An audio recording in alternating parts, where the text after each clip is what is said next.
Jugaad has been around for a while in India and people have sort of been embarrassed about it for very, very long. We believe it's time to be proud about it because it is our contribution to the world. And actually, if you look at the rest of the world, they are now, Harvard has a case study on Jugaad. And they're actually looking at Jugaad as a way to achieve outcome with minimum resources. So it's actually a path-breaking management practice, nothing to be embarrassed or ashamed about.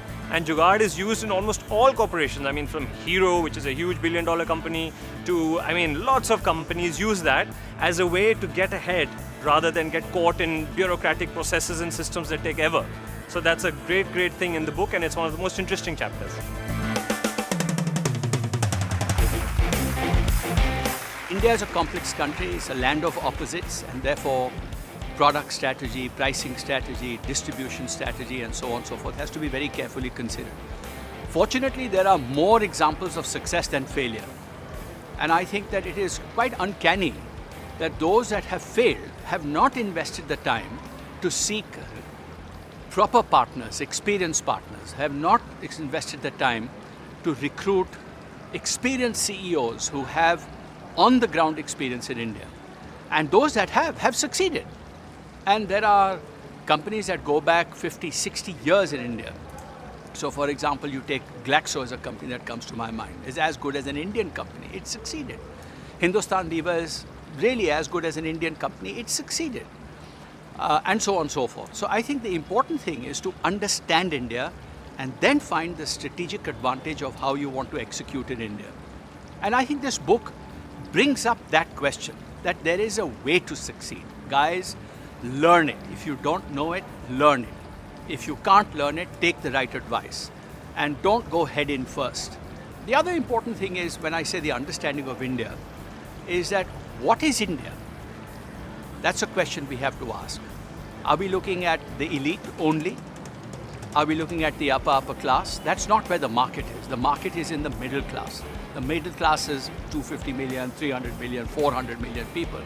And if you study that properly, I think there's a huge place and a huge room to succeed. But it's about applying your mind and studying that and taking time. Prepare, rehearse, and then going forward. And those who've done that have succeeded. And I think all they're trying to do is bring that out. Why many foreign or multinational companies are not successful in India. While of course some of them are very successful, but there's a lot who are not. And the reason for that clearly is India's complexity and its diversity. It's really not a country. It is truly continental in all proportions. 28 and a half states, in a sense going to 29 soon. Large number of union territories. We have 18 officially recognized languages in India. We have 5,000 dialects spoken across this country. People across India wear different clothes, eat different food, speak different languages, and even look different. So, and this is an 8,000-year-old civilization. So there's a lot of genetic dispensation to how we behave.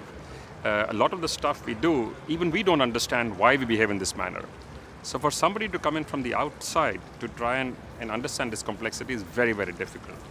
So we were trying to figure out which are the companies that actually are successful when they come from outside.